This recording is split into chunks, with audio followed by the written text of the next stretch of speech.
sejahtera bagi kita semua.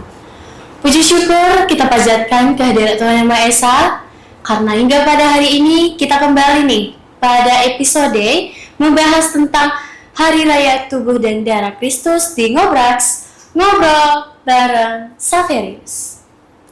Hari Raya Tubuh dan Darah Kristus merupakan salah satu perayaan yang sangat penting dalam Gereja Katolik. Pada hari raya ini, kita diajak untuk merenungkan kasih Yesus yang begitu besar, yang tidak hanya mengorbankan dirinya bagi keselamatan kita, tetapi juga tetap tinggal bersama kita dalam sakramen Ekaristi. Tema yang akan kita refleksikan bersama pada malam hari ini, yaitu membagikan dan menyambut tubuh Kristus. Tema ini sangat menarik karena kita akan melihat Ekaristi dari berbagai sudut pandang, terutama dari berbagai sudut pandang dari narasumber kita. Ada yang membagikan tubuh Kristus dalam pelayanan gereja, ada yang mempersiapkan anak-anak untuk menerima tubuh Kristus, ada juga orang tua yang mendampingi perjalanan iman anak-anak mereka, dan ada anak-anak yang akan menyambut tubuh dan darah Kristus untuk pertama kalinya dengan komuni kudus. Maka dari itu, telah hadir nih teman-teman, narasumber yang sangat luar biasa. Mesti tidak sabar bukan? Ini dia para narasumber kita yang sangat luar biasa. Selamat malam Romo. Selamat malam Agnes. Malam Romo, malam Bapak. Malam Pak. Bagaimana kabarnya Romo Bapak? Malam. Malam Bu. Boleh Ibu silakan. Malam. Mantap. Wah, sangat luar biasa ya teman-teman Ngobraks. Boleh dong sapa-sapa dulu. Hai. Selamat Ngobraks dimanapun berada. Gimana kabar Bapak Ibu pada hari ini? Sehat. Sehat, puji Tuhan ya. Biasa. Teman-teman Ngobraks, ada pepatah mengatakan, tak kenal maka tak sayang. Maka dari itu, perkenalkan nama saya Agnes Claudia Situmorang. Saya menjadi host pada Ngobraks kita hari ini. Boleh Romo perkenalkan diri? Salve, perkenalkan saya Pastor Sanepran Sinaga, Pastor Paroki di Paroki Santo Franciscus Saverius Simalingkar B ini. Terima kasih. Salve, saya Ebenezer Parhusit. Saya PLBKS di Paroki Santo Franciscus Saverius Simalingkar B ini. Terima kasih. Selamat malam, nama saya En Ginting. Saya sebagai perwakilan dari pendamping BIA. Terima kasih. Perkenalkan, nama saya Hapnida Rumah Horbo. Saya sebagai perwakilan orang tua yang menerima komuni pertama pada hari ini. Perkenalkan, nama saya Aldo Marcelinus Darbaban. Saya di sini akan mewakili anak komuni pertama. Wah, sangat luar biasa hari ini para narasumber kita, mulai dari Romo, lalu ada perwakilan dari PLBKS, lalu ada perwakilan dari guru BIA yang mendampingi anak-anak, lalu orang tua, dan selanjutnya anak-anak BIA. Tentu sangat berani ya Aldo, sehingga pada hari ini bisa berkumpul di Ngobraks. Oke teman-teman Ngobraks, episode kita hari ini membahas tentang Hari Raya Tubuh dan Darah Kristus. Tentu sangat familiar, tetapi pemahaman teman-teman Ngobraks pasti masih perlu mendalami tentang Hari Raya Tubuh dan Darah Kristus, khususnya pandangan-pandangan dari para narasumber kita. Maka dari itu, teman-teman Ngobraks, jika ingin bertanya seputar episode kita pada hari ini, sangat diperbolehkan dan sangat-sangat diberikan kepada para penonton kita kesempatan untuk memberikan pertanyaan kepada narasumber kita. Terserah kepada siapa aja, teman-teman Ngobraks boleh memberikan pertanyaan di kolom komentar seperti itu. Baik, halo Romo, selamat malam. Malam Agnes. Gimana kabarnya Romo? Puji Tuhan, sehat. Sehat ya Romo. Sehat. Romo, ketika kita merayakan Hari Raya Tubuh dan Darah Kristus, apa sebenarnya yang ingin diingatkan gereja kepada umat melalui perayaan ini? Baik, pertanyaan ini sangat luas ya. Betul sekali. Dan tentu ada beberapa jawaban yang akan mau saya sampaikan. Yang pertama, gereja hendak mengingatkan kepada umat bahwa tubuh dan darah Kristus itu atau hosti dan anggur yang kita sambut itu sungguh-sungguh memang tubuh dan darah Kristus. Jadi itu memang real tubuh dan darah Kristus yang mengalami yang namanya sering disebut transubstansiasi, perubahan substansi, perubahan inti diri, ketika pastor menkonsekrir atau pada konsekrasi agar menjadi bagi kami tubuh dan darah Kristus. Nah, itu sudah menjadi tubuh dan darah Kristus. Nah, ini yang mau diajarkan yang pertama oleh gereja, bahwa apa yang kita sambut itu, terutama tadi yang baru komuni pertama dan yang lain juga, itu betul-betul memang tubuh dan darah Kristus. Walaupun kalau kita terawang atau kita lihat wujudnya masih tetap hosti, roti, dan juga anggur, tetapi itu sudah mengalami perubahan substansi menjadi betul-betul tubuh dan darah Kristus. Itu yang pertama yang hendak mau diajarkan gereja. Yang kedua, gereja hendak mengajarkan lewat perayaan ini bahwa Ekaristi itulah menjadi pusat dan puncak dari segala liturgi Katolik. Nah, sama biasanya saudara-saudari, Bapak Ibu, kalau ada kumpul-kumpul kan yang menjadi puncaknya kan makan-makan. Kalau nggak ada makan kan nggak seru. Kalau dulu misalnya pengumuman nanti kita kumpul, nggak ada kata makan-makannya sih kita orang datang itu. Tapi kalau dibuat nanti ada makan-makannya, plus ada lagi nanti snacknya yang bisa dibawa dalam plastik pulang. Nah, itu pasti ramai orang. Nah, jadi yang menjadi puncak dan pusat dalam liturgi kita orang Katolik juga adalah Ekaristi. Ini yang kedua. Kalau tadi yang pertama bahwa itu sungguh-sungguh tubuh dan darah Kristus. Yang kedua bahwa Ekaristi itu menjadi puncak dan pusat dari liturgi, dari kehidupan rohani seorang Katolik. Dan yang terakhir, ini nih yang penting, bahwa lewat perayaan hari ini umat Allah, kita semua hendak diajarkan agar kita hidup secara ekaristis. Artinya apa yang kita sambut itu merasuki jiwa kita, merasuki diri kita, mempengaruhi tingkah laku kita, menjadi hidup yang ekaristis, yang menyerupai Kristus, yang Kristus itu mau diambil, diberkati, dan dibagi-bagikan. Jadi 3 hal itu yang mau disampaikan. Yang pertama tadi, itu sungguh-sungguh tubuh dan darah Kristus. Yang kedua, menjadi puncak dan pusat dari liturgi dan kehidupan Katolik. Dan yang ketiga, kita harus hidup ekaristis setelah menyambut tubuh dan darah Kristus. Kira-kira begitu, Agnes. Oke, terima kasih ya Romo. Sungguh sangat-sangat betul-betul bisa kita pahami dengan 3 poin tersebut. Apa sih yang diajarkan oleh gereja seperti itu. Baik, terima kasih Romo. Oke, selamat malam Pak Perusit. Malam. Bagaimana Pak rasanya sudah pelantikan tadi? Satu sisi senang, Sisi lain kok ada kayak sisi ini. sisi lain bahagia. Tetap senang dan bahagia ya Pak. Tetap bersyukur karena bisa dilantik sebagai PLBKS seperti itu.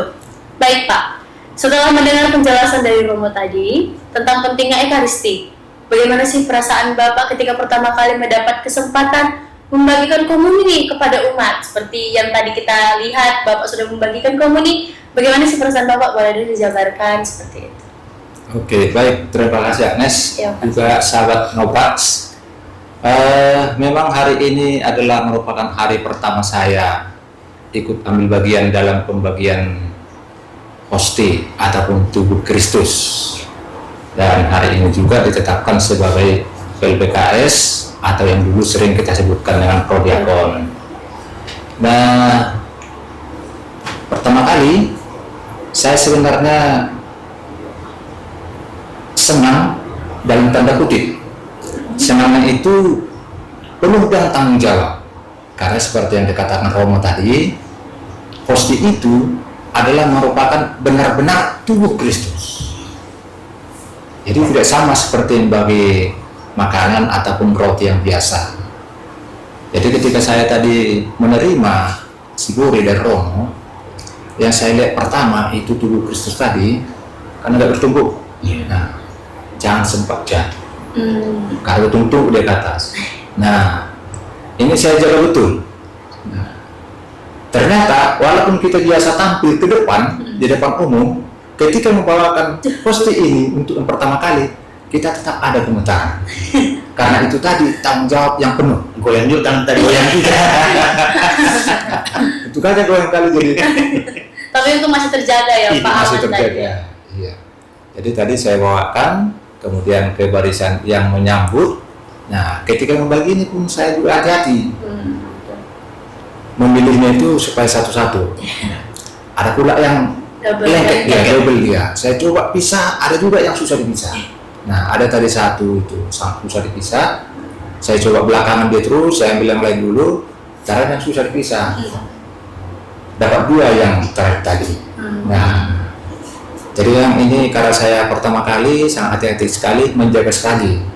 Nah, tubuh Kristus tadi. Nah, itu pengalaman yang pertama kali dulu. Ya, sangat luar biasa ya Pak. Awalnya walaupun Bapak gemetaran, tapi Bapak bisa menanggung jawabi dengan betul-betul menjaga tubuh Kristus tadi seperti itu. Aman tadi Pak, lancar? Aman, lancar. Tapi kalau roti mari tadi itu nggak usah jaga kali. Kalau roti mari mau kita bagi-bagi aja bisa kan Pak. Oke, terima kasih Bapak atas pengalaman yang sangat luar biasa terkait dengan pengalaman Bapak pertama kali untuk membagikan hostie seperti itu. Baik. Selamat malam Kak En. Selamat malam Agnes. Oke, Kak En merupakan pendamping atau ketua dari Bina Iman Anak separoki seperti itu. Oke Kak En, ketika Bapak atau Prodiakon TLBKS itu membagikan hostie kepada mendapat tugas untuk membagikan tubuh Kristus. Anak-anak yang didampingi mempersiapkan diri untuk menyambut tubuh dan darah Kristus tentunya. Bagaimana semangat mereka itu selama masa persiapan untuk menerima tubuh dan darah, untuk menerima berkat dari Romo seperti itu? Baik, semangat dari mereka ini, antusias mereka luar biasa ya Kak Agnes. Dilihat dari kehadiran mereka. Jadi mereka ini kebetulan anak komuni tahun ini nggak terlalu banyak, beda dengan tahun yang lalu. Tahun ini jumlahnya hanya 40 orang dari Simalingkar B aja.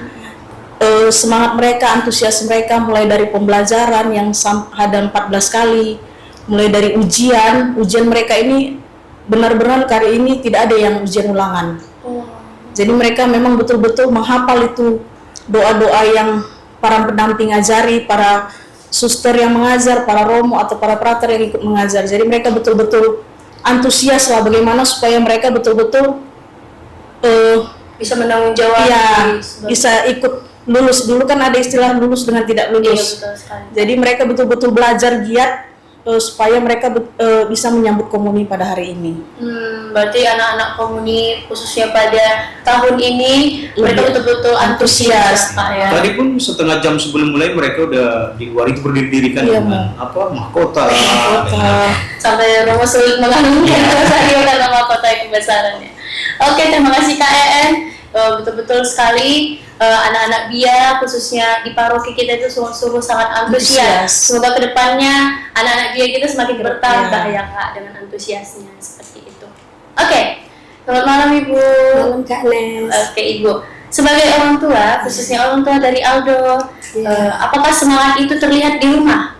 Apa yang paling berkesan selama mendampingi anak selama masa persiapan khususnya persiapan komuni Aldo seperti itu? Oke, baik. Terima kasih Kak Anes. Ya. Nah, kalau semangat itu pasti ada. Jadi, yang paling terkesan bagi saya sebagai orang tua, kebetulan baru ini juga pertama kali komuni anak, kan? Anak pertama. Jadi, Pertamanya. terkesan itu, CEO. terkesannya bahwa secara tidak sadar saya juga ikut belajar dalam proses pembelajaran komuni ini. Jadi apa yang selama ini saya pahami itu saya bersyukur jadi semakin dikuatkan begitu. Itu yang pertama. Kemudian yang kedua, saya juga melihat pastor dan kakak pendamping begitu sabar untuk mendidik dan membimbing anak-anak. Sehingga saya lihat anak kita si Aldo begitu bersemangat dalam mengikuti pembelajaran komuni pertama ini. Itu yang terkesan dari saya. Wah. Terima kasih. Terima kasih Ibu. Terlihat dari Aldo juga semangatnya di rumah. Buktinya Aldo juga bisa lulus kan, sehingga bisa menerima tubuh dan darah Kristus seperti itu. Terima kasih ya, Ibu. Oke, Aldo. Ya Kak. Gimana, gugup nggak? Enggak. Santai aja. Oke. Masalah gini. Aldo, apa sih yang membuat Aldo itu senang, bersemangat menantikan komuni pertama pada hari ini? Apa yang membuat Aldo senang? Bahwa saya akhirnya bisa menyambut tubuh dan darah Kristus, dan saya merasa bahwa saya lebih dewasa secara langsung, secara rohani dan juga semakin dekat pada Tuhan. Semakin dekat dengan Tuhan. Jadi lu dengan merasakan tubuh Kristus kan atau kayak kayak gini rupanya rasanya atau kayak mana, apa nggak ada penasaran dari Aldo seperti itu? Nggak ada. Berarti Aldo memang pengen menguatkan diri aja untuk tetap menerima tubuh itu tanpa penasaran dengan rasa pasti itu. Kalau penasaran pastilah penasaran. Cuma dengan dia merasa semakin dekat dengan Tuhan sudah ini. Semakin dewasa ya Romo ya. Semoga kedepannya Aldo juga semakin dewasa lagi dengan banyaknya nanti tubuh Kristus yang Aldo terima setiap minggu, semakin bertambahnya iman Aldo seperti itu. Oke, kita lanjut dengan Romo. Kita lanjut dengan Romo. Mungkin agak lebih santai, agak sekali saya lihat. Oke Romo, kita mendengar banyak sekali sukacita dari anak-anak. Khususnya hari ini kita merayakan Hari Raya Tubuh dan Darah Kristus. Mengapa perjumpaan pertama dengan Yesus dalam Ekaristi menjadi momen yang sangat penting? Iya, saya berangkat dulu dari pengalaman ya. Pengalaman saya dulu waktu komuni pertama, saya itu sangat antusias sama seperti anak-anak seperti si Aldo juga tadi. Karena memang selama kita belum menyambut itu kan rasa penasaran itu pasti ada. Kita datang hanya begini terus tangan kita ke depan. Lalu kita pikir rasanya bagaimana itu ya? Jadi kerinduan-kerinduan ini pasti ada. Nah, sesudah ada kerinduan ini kan pas proses pengajaran diajarkan lagi inilah tubuh Kristus. Nah, seperti apa lagi tubuh Kristus itu? Nah, itu kita kan membuat semakin bersemangat seperti anak-anak yang rindu, yang tadi seperti yang komuni pertama itu yang semakin menggebu-gebu bagaimana rasanya menyambut tubuh Kristus itu sendiri. Dan juga kan ada perasaan seperti ini. Saya secara pribadi dan saya pikir Aldo dan kawan-kawannya juga, kalau saya sudah bisa menyambut itu, saya sudah nampak dewasa, sudah samalah dengan umat-umat yang lain, tidak lagi dipandang kita ini bocil kan begitu atau anak kecil. Tapi kalau udah begini dia sudah semakin sah inisiasi itu kita rasakan. Nah, itulah pengalaman saya dan saya yakin juga itulah yang membuat anak-anak tadi sungguh-sungguh bersuka cita, sungguh-sungguh mereka antusias untuk menyambut tubuh dan darah Kristus itu. Begitu. Oke, terima kasih Romo. Saya juga bisa mendengar dari Pak Parmusi. Pak, dalam masa awal pelayanan sebagai PLBKS, apakah ada pengalaman yang paling berkesan saat pertama kali Bapak membagikan Komuni Kudus ini, Pak? Apa pengalaman yang paling berkesan Bapak dapat? Nah itu tadi seperti saya katakan tadi, tanda kutip saya senang, tapi penuh dengan tanggung jawab. Nah, ternyata saya bisa ikut serta dalam pelayanan yang lebih meningkat lagi. Kalau selama ini saya melayani dalam pewartaan, misalkan di lingkungan ataupun pelayanan sakramentali, tapi pada saat ini saya bisa ikut ambil bagian dalam pelayanan sakramen, yaitu dengan ikut membagi tubuh Kristus. Nah, jadi ini sangat berkesan bagi saya. Apalagi tadi Romo sudah mengungkapkan bahwa itu benar-benar adalah tubuh dan darah daripada Kristus.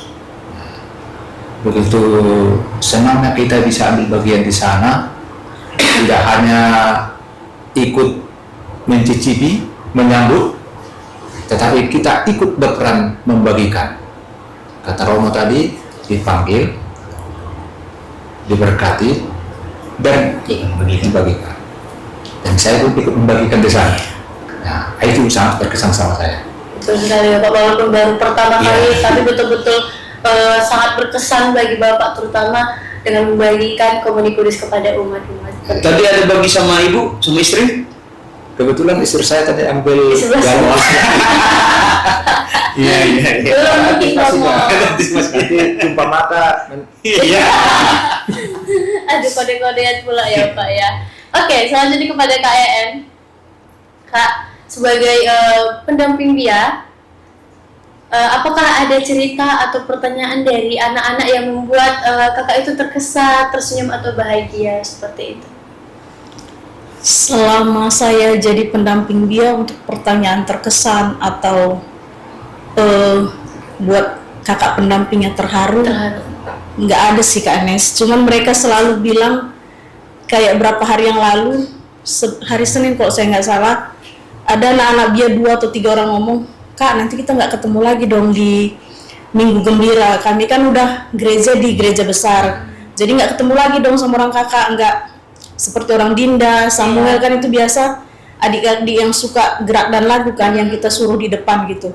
Nanti aku nggak ngajarin di depan lagi ya Kak, ngajari gerak dan lagu. Ya nggak apa-apa deh, istilahnya walaupun nggak ketemu di dia kan masih bisa ketemu di gereja.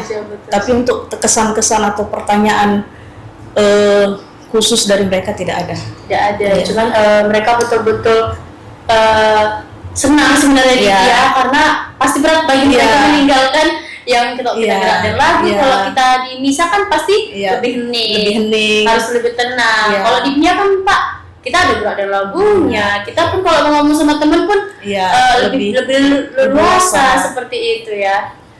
Pasti berat rasa mereka untuk meninggalkan. Tapi mungkin pelan-pelan anak family pertama kita bisa menyesuaikan diri dengan bisa di. Tapi di misa umum pun ada juga kan lain-lain.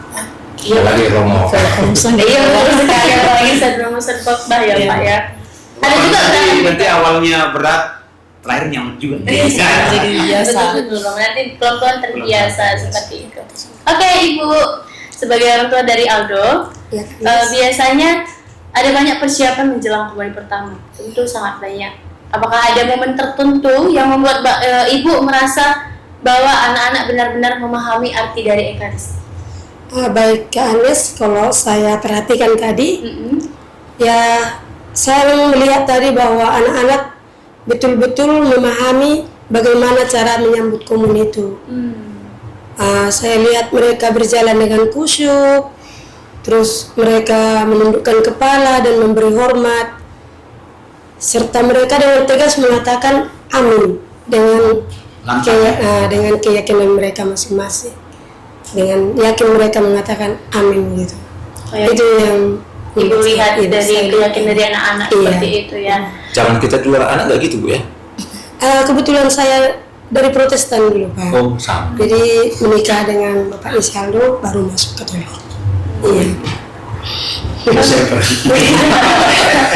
Iya.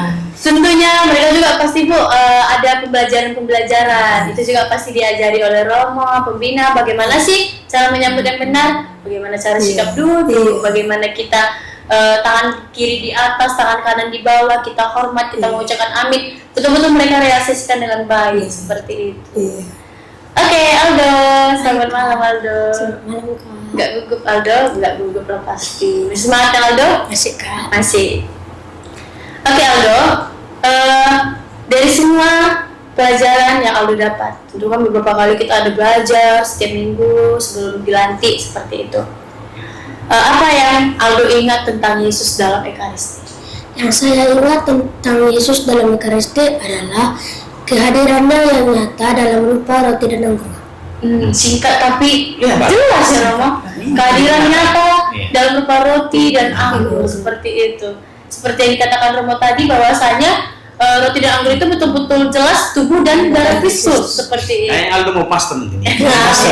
Gimana Bu tanggapan Ibu? Amin. Ya, semoga terpanggil ya Aldo menjadi pastor. Oke, mungkin kita bisa kembali ke Romo terkait dengan pertanyaan. Sebelum itu kita ingatkan dulu teman-teman ngobrol cita Romo. Teman-teman ngobrol, jika ada yang ingin bertanya terkait dengan hari tubuh dan darah Kristus, dipersilahkan. Sangat dipersilahkan karena para narasumber kita pasti bisa menjawab dengan sangat luar biasa seperti itu. Oke Romo, kadang umat yang sudah lama menerima komuni bisa kehilangan rasa kagum terhadap Ekaristi. Bagaimana agar kita tetap memiliki hati yang penuh syukur setiap kita menerima komuni kudus ini Romo? Ya, memang ini kecenderungan manusia ya. Iya betul. Awal-awalnya kagum, tapi kalau udah lama-lama sering berjumpa itu kegaguman itu akan hilang. Ya, mungkin Bapak Ibu juga mengalami di rumah tangga, Juga mungkin mengalami dulu waktu saya tidak di sini, saya datang sekali-sekali, itu Pastor San itu udah mantap itu. Tapi setelah lama-lama bersama, nah, bagaimana supaya kita tetap kagum untuk menyambut Ekaristi ini? Yang pertama, penyadaran diri. Kita harus sadar yang kita sambut itu siapa gitu. Kan kita menjadi nggak kagum lagi karena tidak sampai lagi di situ, karena udah terbiasa. Tidak lagi ada permenungan secara pribadi dulu bahwa yang kita sambut itu adalah tubuh Kristus. Padahal sebenarnya kan disediakan waktu untuk bermenung. Kan sebelum menyambutkan orang dulu dia berdoa, itu dia merenung dulu bahwa yang mau disambut itu adalah Kristus. Karena kalau menyambut para pejabat aja pun kita kagum kan, menyambut artis pun kita kagum. Apalagi lah menyambut Tuhan itu. Nah, penyadaran ini kadang-kadang kan kita misa pun setengah sadar. Ada yang menghayal lah, ada yang ngantuk lah, dan lain sebagainya. Nah, maka bagaimana supaya terpelihara sikap kagum kita ini untuk menyambut tubuh dan darah Kristus ini, tetap kita tanamkan dalam diri kita bahwa itu sungguh-sungguh tubuh Kristus, dan untuk membantu itu adalah persiapan batin. Maka kita hening di kursi sebelum menyambut, dan sudah menyambut juga kita berdoa dengan hening bahwa itu sungguh-sungguh tubuh Kristus. Begitu kira-kira.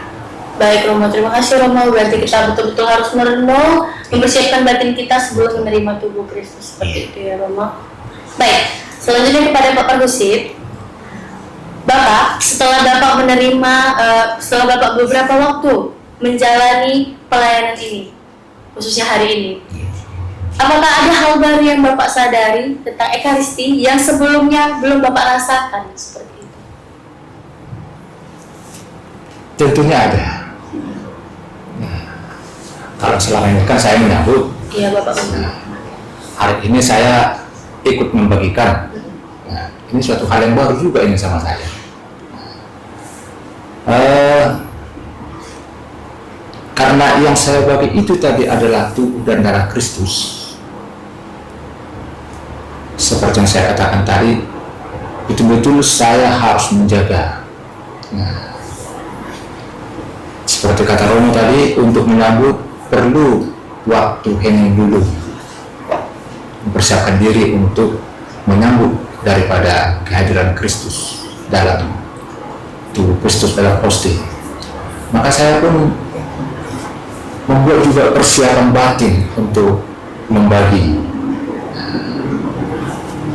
Ada persiapan batin karena saya ikut peran serta dalam bagian daripada tubuh Kristus. Seperti tadi saya katakan, itu bukan roti biasa. Kalau roti biasa ya langsung aja dibagi-bagi, tanpa persiapan pun, yang penting ada rotinya. Tapi sekarang selain daripada di situ tubuh Kristus, batin kita harus siap untuk membaginya. Karena kita ikut ambil bagian dalam membagi tubuh Kristus. Itu hal yang baru. Kesan pertama tadi juga mungkin karena pertama masih gemetaran tadi. Iya, gemetaran ya Pak. Mungkin orang-orang itu terbiasa Bapak bisa membawa itu. Mungkin bisa Bapak gitu cepat-cepat mungkin ya. Tapi walaupun nanti terbiasa, jangan jadi rutinitas seperti kata Romo tadi. Oh, jadi lupa bahwa kita bagi adalah tubuh Kristus. Kan tetap selalu ada persiapan batin tadi. Nah, itu harapan saya nanti. Memang hal yang baru yang lain kan, ya pakaiannya baru tadi Albaria dan juga masih wangi. Iya betul sekali. Dengan pakai apa singelnya terlihat keren lah Bapak dilihat. Dan terasa juga memang panas tadi kan? Habis. Begitulah yang rasakan kayak gitu. Bisa tadi kami rasakan tuh. Romo itu berapa lapis kan? Satu lapis, Romo itu berapa lapis? Kami agak apa juga tadi sama teman-teman. Panas sekali Romo. Kita juga kepanasan ya. Gitu dia. Oke, terima kasih Bapak atas pengalaman sangat luar biasa sudah men-sharingkan kepada kami. Baik, selanjutnya kepada pembina BIA, KEN. Komuni pertama tentu bukan akhir dari perjalanan iman, khususnya untuk anak-anak. Apa harapan kakak untuk anak-anak pertama? Baik, harapan saya sebagai pendamping dia, berharap agar adik-adik ini lebih aktif lagi hidup menggereja. Contohnya di gereja kita ini kan ada yang namanya kegiatan bir, kegiatan mes dinar. Jadi lebih bagus adik-adik ini lama-lama di gereja daripada lama-lama di rumah hanya untuk main gadget. Jadi istilahnya untuk Aldo atau teman-teman yang lain nanti bisa mengikuti. Tadi mungkin mereka sudah dibagikan nih formulir mes dinar. Mungkin dengan teman-teman mes dinar mungkin yang lama mengajak adik-adik yang baru ini ikut serta dalam kegiatan gereja. Jadi untuk adik-adik komuni pertama di tahun 2006 ini, 2026 ini, yuk mari sama-sama lebih giat ke gereja, lebih ikut kegiatan gereja, contohnya kegiatan bir, kegiatan mes dinar atau kegiatan lainnya. Jadi istilahnya jangan di rumah aja hanya sekedar main game atau sekedar pergi pergi ke tempat-tempat yang nggak jelas gitu. Jadi diharapkan kepada anak-anak dia supaya lebih bergabung kepada mes dinar, kepada kelompok-kelompok gereja di bir seperti itu ya Kak, agar lebih mendalami iman mereka. Karena kan sesama mereka, apalagi kan ada doa bersama nantinya, ada berkumpul bersama, olahraga bersama. Tentu ya. Karena kan kita juga ada pembinanya, ada pembina bir seperti itu.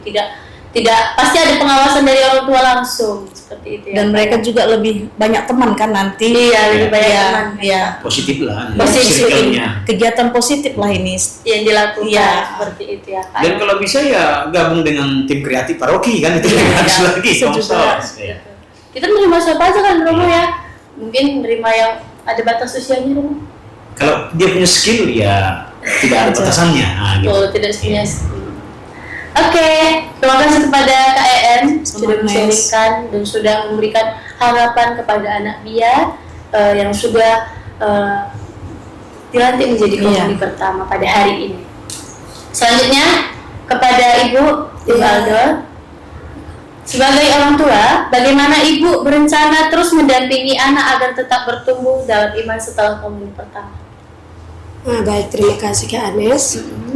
Kalau saya sebagai seorang orang tua, ya rencana saya ke depannya untuk selalu mendampingi Aldo dan membawa Aldo dalam perayaan Ekaristi atau misa.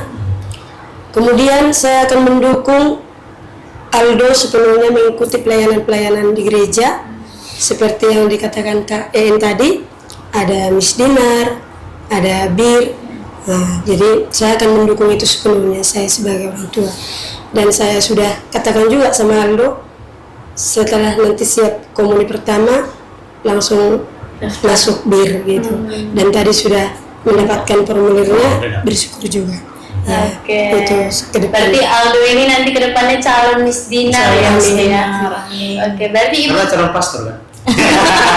Kalau ya mau dari calon mis dinar dulu. Dari wajah nggak kelihatan. Kasih dari calon dulu jadi masa sekali ya. Setelah menerima tubuh dan darah Kristus, orang tua dari Aldo mengharapkan bahwasanya Aldo itu betul-betul didukung dengan mengikuti kegiatan-kegiatan di gereja ya Bu. Karena banding main HP di rumah kan mata udah rusak juga kan.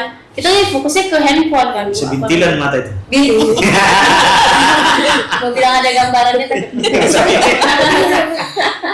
Oke, semoga dengan harapan Ibu ini Aldo dengan harapan Mama udah. Semoga Aldo betul-betul serius nanti mengikuti pembelajaran mis dinar ya Aldo. Iya, betul.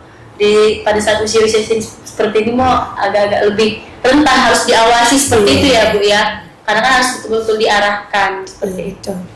Baik, Aldo, setelah menerima komuni pertama pada hari ini, apa yang ingin Aldo lakukan supaya Aldo lebih dekat dengan Tuhan? Seperti Aldo katakan tadi kan, Aldo merasa lebih dekat dengan Tuhan.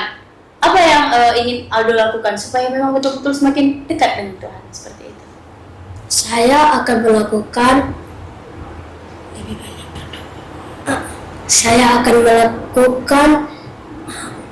Enggak apa-apa. santai gitu. yang banyak berdoa, rajin ikut gereja dan rajin membaca kitab suci. Baca kitab suci 2 tiap hari ya. Jangan berdoa juga ya, rajin berdoa sebelum makan. Betul-betul mencerminkan anak-anak dia yang harusnya betul-betul mengikuti ajaran-ajaran Katolik kita ya Roma ya. Oke. Aldo, Gimana tanggapan Mama tadi? Apakah Aldo siap untuk mengikuti pembelajaran misioner ke depannya? Apakah Aldo betul-betul serius? Serius ya, betul-betul baik sekali Aldo ini ya Romo. Iya. Oke, selanjutnya kepada Romo. Iya. Menurut Romo, seberapa penting peran keluarga dalam membantu anak mencintai Ekaristi dan kehidupan bergereja? Baik, terima kasih. Tapi sebelumnya kita sapa dulu penonton di rumah. Halo. Saudara sekalian yang punya keluarga di rumah. Ini pertanyaannya penting. Seberapa penting peran keluarga untuk menumbuhkan iman dan juga bagaimana anak itu semakin rajin mengikuti peran Ekaristi. Tentu kita tahu keluarga itu kan gereja kecil. Kan begitu, gereja kecil. Bukan gereja kecil yang sana ya, tapi gereja kecil maksudnya Ecclesia Domestica. Nah, kenapa dikatakan gereja kecil? Karena disitulah pembinaan pertama untuk anak-anak ini. Kalau mereka di BIA hanya berapa jam lah itu? Di sekolah berapa jam? Di gereja nanti hanya berapa jam? Yang membina waktu yang paling banyak itu justru di keluarga. Maka peran yang paling besar itu sebenarnya untuk menumbuhkan iman anak dan juga bagaimana mereka aktif mengikuti peran Ekaristi di rumahnya sendiri. Dan gurunya yang utama ya kedua orang tuanya. Nah, guru yang bagaimana? Di Ecclesia Domestica ini atau di keluarga ini bukan terutama guru yang mengajar, memberikan teori, tidak. Tetapi lebih pada praktek hidup. Kalau dilihatnya orang tuanya misalnya rajin ke gereja, rajin mengikuti peran Ekaristi, maka anak ini pun akan seperti itu. Tapi kalau dilihatnya malas, entah bapaknya yang malas atau ibu, ngapain aku ke sana? Orang tua pun malasnya. Tapi kalau dilihatnya dua-duanya rajin terus, dia pun akan rajin. Dan mungkin pun jam 8 misa, jam 5 pagi udah di situ dia. Karena saya rajin kan begitu. Artinya apa? Saya lah secara pribadi. Kenapa saya akhirnya menjadi pastor? Ini kan bentukan dari keluarga. Karena saya dulu melihat bapak saya, ibu saya rajin ke gereja dan mereka menjadi pengurus gereja. Tanpa mereka suruh pun saya ke gereja, misa atau ibadah sabda kalau di kampung-kampung kan nggak tiap hari minggu misa. Tanpa mereka suruh, tanpa mereka paksa, dengan mereka pergi, saya juga harus ikut pergi begitu. Artinya itulah peranan keluarga itu, Ecclesia Domestica itu, bahwa peran keluarga sangat-sangat penting untuk menumbuhkan iman umat, iman anak, dan untuk menumbuhkan ketertarikan mereka mengikuti peran Ekaristi. Begitu dia. Oke, terima kasih Romo atas betul-betul yang sangat luar biasa ujangan dari Romo. Karena peran keluarga khususnya di rumah merupakan keluarga kecil ya Romo ya. Karena untuk mendukung berkembangnya anak untuk lebih mendalami tentang iman khususnya Ekaristi ini, seperti itu. Tapi saya jadi teringat juga kata Romo tadi. Apa itu Pak? Mumpung lagi pas pula topik yang dibuat Romo. Sekarang kan di dua lingkungan itu tentang bulan liturgi nasional.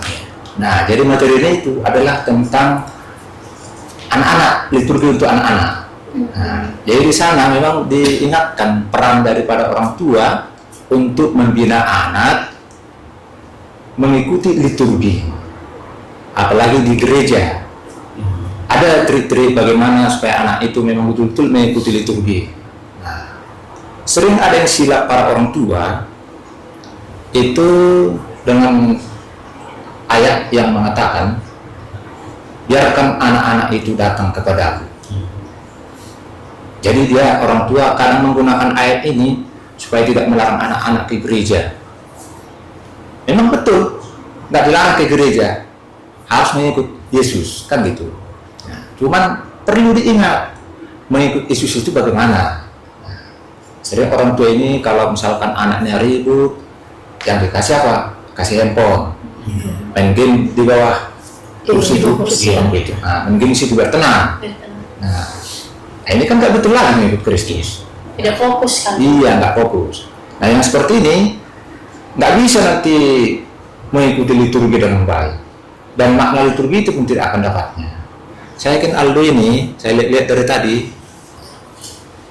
mungkin perasaan saya nggak pernah minum gini apa di gereja, ya Bu ya. Di gereja jarang, Pak. Kalau di Iya. rumah iya. Nah, Sekali. jadi ada trik dibuat di situ bagaimana supaya membina anak-anak bisa mengikuti liturgi. Malah disuruh supaya orang tua itu mengambil posisi paling depan. Nah, jadi jangan mengambil posisi paling depan, si anak bisa melihat bagaimana imam, bagaimana para misdinar, bagaimana pengumpul persembahan. Jadi dia ada yang dilihatnya. Nah, bukan handphone dikasih. Nah, lalu orang tua memberikan pengertian pada anak ini. Kenapa seperti itu imamnya? Diajari dia. Nah, apa yang dilakukan oleh misdinar? Nah, mengapa kita bernyanyi? Bagaimana supaya kita sama-sama ikut bernyanyi? Nah, ada pengertian diberikan kepada anak-anak ini. Jadi dia datang ke gereja nggak hampa dia. Nah, kalau tohnya handphone juga dipakai, sama saja di rumah dengan di gereja. Nah, jadi itu salah satu triknya. Nah, mungkin nanti di lingkungan bisa lebih dalam lagi dibahas ini. Karena materinya yang itu sekarang topik 2 lingkungan. Sekaligus seksi katekesi ya, Romo. Iya. Aku. Itu kan banget. Sekaligus seksi katekesi. Oke Bapak, selanjutnya pertanyaan untuk Bapak. Kepada Bapak sebagai umat kaum awam yang kini terlibat langsung dalam pelayanan liturgi, apa yang ingin Bapak bagikan kepada umat yang mungkin suatu saat dipanggil untuk melayani gereja? Oh, ini panggilan seperti inilah ya, PBKS ya, atau yang lain. Nah, Bapak Ibu Saudara sahabat Nobraks, jika suatu saat kita dipanggil ikut melayani di gereja, sama seperti saya alami juga, langkah pertama jangan menolak. Nah, jangan menolak. Sepanjang itu kita bisa berusaha untuk bisa, jangan menolak. Nah, takkan ada orang yang begitu sempurna, begitu dipanggil langsung sempurna, dia bisa. Nggak ada.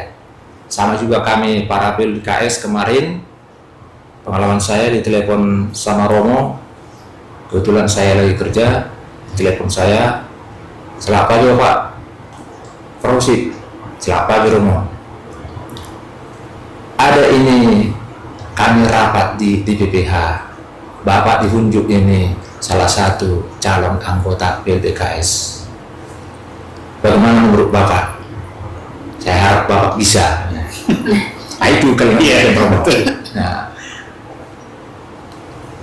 satu jawaban saya, doakan dulu lah Romo, saya bilang. Nah, itu yang pertama. Kalau Romo sudah mendoakan, kalau ya katanya ya, kalau yang tidak katanya pasti saya nggak jadi. Kemudian jangan takut karena adanya perjalanan sampai menuju ke puncaknya seperti pelantikan tadi.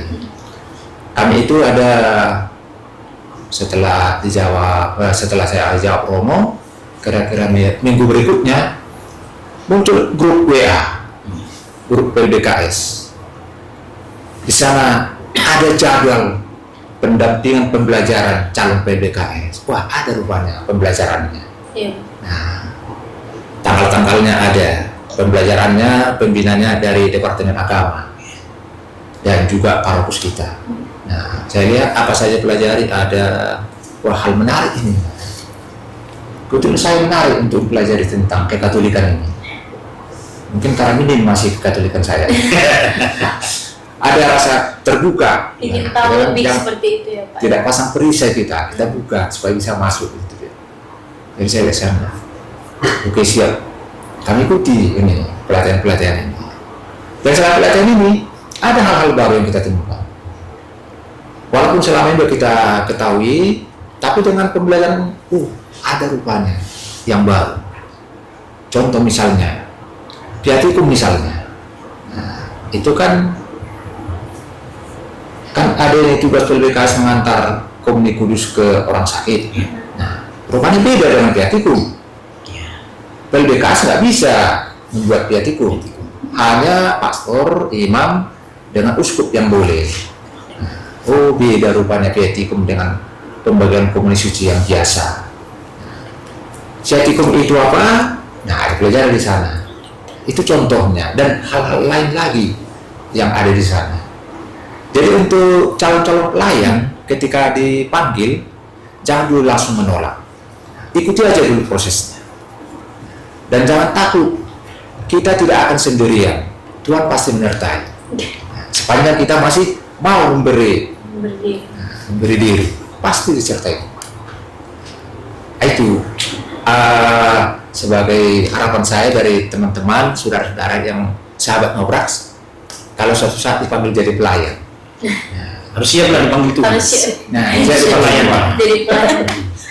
Seperti Bapak contohnya harus siap dengan didoakan seperti itu ya Pak.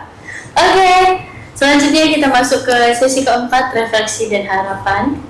Romo, melihat ada umat yang membagikan komuni dan anak-anak yang menerima komuni pertama dalam perayaan yang sama, apa yang paling menyentuh hati Romo? Ya, memang perayaan hari ini luar biasa ya. Digabungkan dua bagian besar, tadi ada pelantikan PBKS dan juga ada penerimaan komuni pertama. Artinya ini sama-sama perdana semua. Tentu di dua hal ini juga sangat menyentuh hati saya. Yang pertama tadi soal PBKS. Semenjak tadi saya datang ke sakristi, tampilan mereka sudah berubah begitulah. Agak lebih usul, tenang begitu ya kan. Beda hanya sekedar petugas misalnya lektor dan sudah begini mereka terus tadi. Antara buku atau apa nggak tahu, tapi dari lookingnya sungguh-sungguh menghayati dan ke depan juga menghormat begitu. Artinya saya menjadi terkesan mereka sangat begitu menghormati tubuh Kristus itu, menghormati peranan itu. Saya secara tidak langsung diingatkan lagi akan itu, karena kadang-kadang pun kita karena sudah rutinitas juga, kadang-kadang tetapnya kita hormati, tapi kadang-kadang menjadi semacam udah terbiasa. Maka di situ saya, ini menarik ini pengalaman yang menarik. Begitu juga tadi yang komuni pertama ya. Mereka dengan kusuk datang ke depan, hormat begitu, dan langsung menyambut dengan mulutnya. Saya jadi teringat masa-masa saya dulu. Disegarkan kembali lah bagaimana pertama sekali rasanya bahagia menyambut tubuh dan darah Kristus. Karena di tempat kita ininya di Sumatera Utara ini kurang begitu gaungnya begitu besar. Kalau saudara-saudari kita di Flores, anaknya dibesarkan ini. Kalau udah komuni pertama ya? Iya, sama kan kalau di tempat kita kan kalau gereja tetangga lain kan ada yang Mesidi, kan itu di Pertakan Meriah itu. Kalau di Flores itu anaknya Sambut Baru namanya, itu udah tenda udah pasang itu, udah potong-potong itu, dan malamnya itu akan pesta sepanjang malam begitu. Tapi kalau di tempat kita tadi jangan-jangan tidak ada yang makan bersama di rumah. Hanya berlalu begitu saja. Tapi kalau saya dulu, dibuat makan bersama begitu. Ya, didoakan karena dikasih apanya gitu, kumpulkan keluarga. Nah itu yang menjadi mengingat tadi itu saya menjadi teringat kembali akan pengalaman itu dan disegarkan kembali. Kalau yang belum ada pestanya boleh nanti dibuat lagi pestanya ya. Jangan lupa undang. Oke, selanjutnya kepada Pak Permusik lagi. Bapak, apa harapan Bapak terhadap pelayanan yang sedang Bapak jalani hari ini? Sampai seterusnya, seperti itu. Harapan saya dalam pelayanan ini, semoga Tuhan selalu mendampingi saya, sehingga saya bisa melaksanakannya dengan setia dan taat. Dan saya pun semakin disadarkan untuk merendahkan hati di hadapan Tuhan. Bahwa apa yang saya lakukan ini benar-benar adalah untuk Tuhan. Dan ini bukan prestasi. Ini adalah pelayanan. Tidak sama seperti pekerjaan di luar sana, tapi ini adalah pelayanan untuk Tuhan. Pencapaian ini betul-betul adalah untuk Tuhan. Nah, semoga itu bisa membuat saya semakin rendah hati, semakin banyak juga semakin rendah hati. Semakin banyak semakin rendah hati sampai ke surga nanti. Amin. Oke, terima kasih Pak. Semoga harapan Bapak bisa betul-betul didengarkan oleh Tuhan, betul-betul bisa Bapak jalankan dengan baik ke depannya, seperti itu. KN, apa sih doa kakak untuk anak-anak dia yang terutama khususnya penerima komuni pertama hari ini?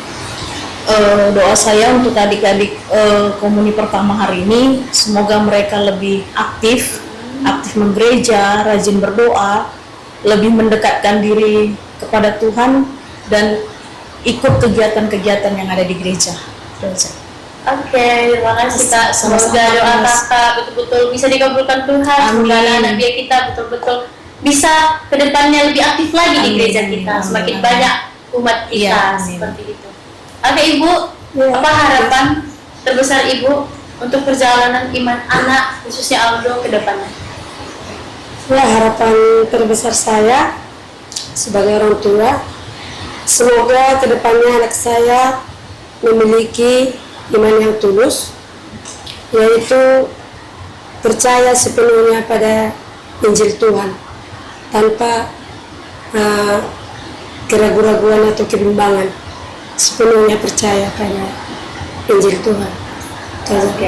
Percaya kepada kehendak Tuhan, apa yang terjadi kepada Aldo, Ibu berserah kepada Tuhan seperti itu. Aldo bayangkan nih Tuhan berada di depan Aldo. Aldo bayangkan, kira-kira apa sih yang ingin Aldo katakan kepada Tuhan jika Tuhan berada di hadapan Aldo saat ini? Saya akan mengucapkan terima kasih atas pengampunannya kepada saya dan kasih sayangnya kepada saya. Oke, terima kasih Aldo. Mungkin kita akan melihat beberapa pertanyaan dari para narasumber kita. Tentunya mungkin banyak, para penonton kita tentunya pasti banyak pertanyaan-pertanyaan. Mungkin kita bisa membuka sekitar 2 pertanyaan, Romo. Iya. Berapa yang ada mungkin kita gas saja ya, Romo ya. Oke, mau dibacakan brother? Dan ditujukan kepada siapa mungkin? Pertanyaan yang pertama ditujukan kepada pastor. Pertanyaannya demikian, Pastor. Mengapa Yesus memberikan dirinya dalam bentuk roti dan anggur? Mungkin pertanyaan ini lebih ditujukan kepada pastor. Sekali lagi, mengapa Yesus memberikan dirinya dalam bentuk roti dan anggur? Itu pertanyaan pertama, dan mungkin itulah yang dulu dijawab Kak Aisyah. Oke, Kak, boleh dijawab langsung, Rama? Baik, ini kan kisahnya berawal dari perjamuan malam makan terakhir Yesus sebelum dia mengalami sengsara, wafat, lalu kebangkitannya, lalu kemudian kenaikannya ke surga. Artinya di perjamuan malam terakhir itu menjadi momentum terakhir bagi Yesus bersama dengan murid-muridnya. Tentu kan Yesus tidak mau muridnya ditinggal begitu saja. Maka dia membuat suatu peringatan, kan dikatakan jadikanlah ini sebagai peringatan akan aku. Nah, kenapa dalam rupa roti dan anggur? Karena pada masa itu memang makanan pokok itu kan roti dan anggur. Kalau di Indonesia mungkin nanti bisa menjadi nasi dan ya wedang atau apa begitu. Nah, mengapa dalam hal itu? Karena itu menjadi makanan pokok. Orang tanpa makanan pokok akan mati. Maka Yesus tidak mau iman murid-muridnya itu akan mati tanpa kehadirannya di dunia. Maka dia membuat itulah pada perjamuan malam terakhir itu. Tetapi diingat, ini bukan sekali lagi kenangan ya, bukan kenangan. Tetapi apa yang dibuat oleh Yesus itu dan yang kita buat sekarang itu sungguh-sungguh Yesus hadir di situ. Nah, kira-kira begitu. Kenapa roti dan anggur? Karena makanan pokok. Tanpa makanan pokok kita akan mati. Yesus tidak mau iman murid-muridnya akan mati begitu saja. Oke, mungkin sudah dijawab oleh Romo. Rata boleh dilanjutkan pertanyaan selanjutnya. Pertanyaan kedua, Pastor. Apakah jika air yang lain dan mungkin roti yang lain dikonsekrasi dapat berubah menjadi tubuh dan darah, dalam artian tidak anggur yang kita pakai saat ini dan juga tidak hosti? Apakah roti-roti yang lain atau air-air yang lain jika dikonsekrasi dapat menjadi tubuh dan darah Kristus? Ya. Ini pertanyaan menarik ini ya. Dalam setiap sakramen kan ada namanya forma. Forma itu rumusan doanya. ada namanya materi. Materi itu bahan yang digunakan. Nah, pertanyaan tadi soal materi. Apakah bisa misalnya tuak dibuat? Nah, kan gitu. Kalau di kita ini kan tuak. Apakah bisa dibuat nasi? Apakah bisa dibuat tape? Jawabannya tidak bisa. Karena apa yang sudah ditetapkan oleh Yesus pada perjamuan malam terakhir, itu yang harus kita ikuti, yakni hosti dan anggur. Begitu dia. Baik, Romo, ini lanjutan pertanyaannya itu mungkin lebih reflektif dia yang pertanyaan pastor. Pertanyaannya demikian. Lalu mengapa Tuhan dihadirkan lagi? Bukannya Tuhan ada di mana-mana tanpa konsekrasi pun, bahwa Tuhan itu sudah ada. Iya. Sama-sama saya ada terus ya. Betul Tuhan ada di mana-mana. Tetapi perlu ada kehadiran nyata yang sungguh bisa kita rasakan, yang menyelamatkan kita. Ya, misalnya keluarga kita pun hadirnya di mana-mana kita rasakan. Tapi dengan ada dia dekat dengan kita, sungguh-sungguh kita rasakan. Maka dengan menyambut Yesus dalam tubuh roti dan anggur itu kan dia masuk ke dalam kita. Dia ada dalam kita dan kita ada dalam dia. Jadi semakin kita rasakan kehadirannya dan sungguh-sungguh nyata. Karena itulah Yesus itu hadir dalam rupa roti dan anggur, tubuh dan darah Kristus yang kita sambut. Supaya kehadirannya itu sungguh nyata, sempurna, bisa kita rasakan. Oke, terima kasih Pastor. Mungkin ini bisa dijawab juga oleh Pak Arbusip selaku katekes dan katekes di Maroko kita, dan mungkin akan disimpulkan oleh Pastor. Jawabannya demikian, Pastor. Pertanyaannya demikian. Dari penjelasan Pastor tadi ini ada yang bertanya, Pastor, bahwa kalau gitu, kalau hanya ditemukan dalam Ekaristi, berarti kita membatasi kuasa Tuhan dong, katanya. Maka dengan kita menghadirkan Kristus dalam perayaan Ekaristi itu, kita membatasi kuasa Tuhan, Pastor, bahwa di kegiatan-kegiatan lain tidak datang lagi Tuhan seperti itu. Mungkin bisa dijawab juga oleh tim katekesi kita dan akan disempurnakan oleh pastor kita. Bapak duluan ya, dibanting ini. Agak berat ya Pak. Iya. Baik, terima kasih sahabat Ngobraks sudah interaktif dalam podcast kita ini.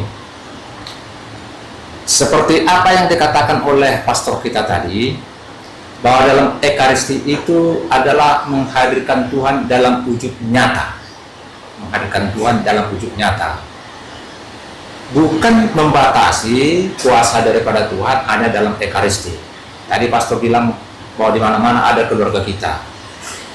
Hadir. Contoh misalkan, saya punya anak di tempat yang jauh, bisa berkomunikasi. Dengan komunikasi ini bisa saya hadirkan anak saya dalam komunikasi, bisa saya rasakan ke anak saya. Tetapi ketika anak saya langsung di hadapan saya, bisa saya pegang, bisa saya rangkul, itu beda rasanya. Hadir betul-betul anak saya di sana. Nah, jadi dengan Ekaristi, dengan menyambut tubuh darah Kristus, berarti menghadirkan Tuhan sendiri di dalam diri kita. Bukan membatasi bahwa Tuhan itu hanya sebatas Ekaristi, bukan. Mungkin seperti itu akan ditambahin mungkin sama pastor. Baik, terima kasih. Tentu kita tidak bisa membatasi Tuhan, karena Tuhan jauh lebih luas daripada kita. Dan juga memang sama sekali Ekaristi tidak membatasi Tuhan. Dan Tuhan hadir lewat apapun. Bahkan dalam liturgi Ekaristi kan ada liturgi Sabda. Di Sabda itu Tuhan hadir. Liturgi Ekaristi, itulah menyambut tubuh dan darah Kristus itu. Di situ Tuhan semakin hadir. Ada lagi ritus penutup, berkat dan lain sebagainya. Maka kalau mau dianalogikan seperti ini, Ekaristi itu menjadi makanan pokok. Makanan pokok manusia kan nasi. Tapi kan kadang-kadang ada snack-snacknya juga, ada cemilan-cemilannya juga. Maka yang lain itu menjadi makanan tambahan, suplemen. Misalnya kan ada kegiatan-kegiatan rohani lainnya, oleh kesalahan lainnya, itu juga tanda kehadiran Tuhan. Sakramen-sakramen yang lain pun tanda kehadiran Tuhan. Tetapi yang menjadi puncak pusat yang utama dalam artian makanan pokoknya, itulah Ekaristi. Disitulah Tuhan sungguh-sungguh hadir dan nyata. Begitu. Baik Pastor, terima kasih dan juga semua peserta atau narasumber. Demikian pertanyaan yang ada di media sosial. Kembalikan host. Oke, terima kasih kepada teman-teman kami, penonton live kami yang betul-betul sudah bertanya, yang betul-betul sudah interaktif bersama kami sebagai narasumber dan juga host. Baik, selanjutnya kita akan mendengar, sebelum kita mengakhiri podcast kita hari ini, kita akan mendengar, saya ingin mendengar kira-kira apa sih arti dari Ekaristi bagi para narasumber kita. Mungkin dari Romo? Baik, terima kasih Agnes dan sahabat Ngobraks. Sebenarnya kalau pertanyaan ini diajukan kepada pastor, jawabannya pasti sudah tahu kita semua. Bagi saya secara pribadi, Ekaristi itu segalanya. Karena tidak ada imamat tanpa ada sakramen Ekaristi. Dan tidak ada sakramen Ekaristi kalau tidak ada imamat. Maka hidup saya sebagai imam, ya seluruhnya satu paket dengan perayaan Ekaristi. Maka bagi saya secara pribadi dan juga saya sebagai imam, Ekaristi itu segalanya. Karena itulah kami wajib tiap hari merayakan perayaan Ekaristi. Karena itu adalah bagian dari hidup kami. Begitu ya. Oke, mungkin dari pandangan dari Pak Parusik bagaimana? Baik, bagi saya Ekaristi itu adalah pertemuan langsung dengan Tuhan.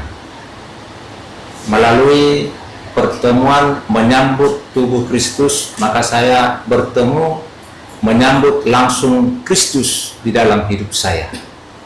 Itu kira-kira. Oke, terima kasih Bapak. Selanjutnya pandangan dari KR selaku pendamping dia bagaimana? Ekaristi menurut saya itu adalah tanda kasih Tuhan yang selalu menyertai hidup saya. Kalau menurut saya begitu Kak Anes. Oke, terima kasih Kak En. Mungkin sebagai ibu, perwakilan dari orang tua calon komuni pertama, apa sih pandangan ibu tentang Ekaristi? Baik Kak Ines, kalau menurut saya Ekaristi itu adalah perayaan puncak iman saya untuk menyambut tubuh dan darah Kristus. Dan Ekaristi itu juga mohon berkat Tuhan, berkat daripada Tuhan. Ya, itu menurut saya. Terima kasih Ibu. Selanjutnya Aldo, apa sih kira-kira Ekaristi menurut pandangan dari Aldo? Ekaristi adalah perayaan ucapan syukur dan cara khusus bertemu dengan Yesus. Ucapan syukur dan khusus bertemu dengan Yesus, seperti itu ya. Baik, sebelum kita menutup sesi pada podcast kita hari ini, kita akan mendengar dong apa sih kira-kira kata-kata singkat harapan atau kata-kata hari ini dari narasumber kita yang sangat luar biasa. Mungkin dari Romo boleh di. Baik, terima kasih Agnes. Ekaristi adalah sekolah kehidupan yang mengajarkan kita untuk senantiasa mau diambil, diberkati, dan dibagi-bagikan. Terima kasih. Oke, sampai jumpa lagi. Baik. Jangan lalai merayakan Ekaristi. Karena di sana kita bertemu langsung dengan Tuhan lewat persembahan syukur dalam tubuh dan darah Kristus. Sampai. Selanjutnya Kak En. Baik, Ekaristi merupakan ucapan syukur kita. Untuk itu mari kita sama-sama setiap hari Minggu untuk menyambut perayaan Ekaristi. Terima kasih Kak En. Lanjut Ibu.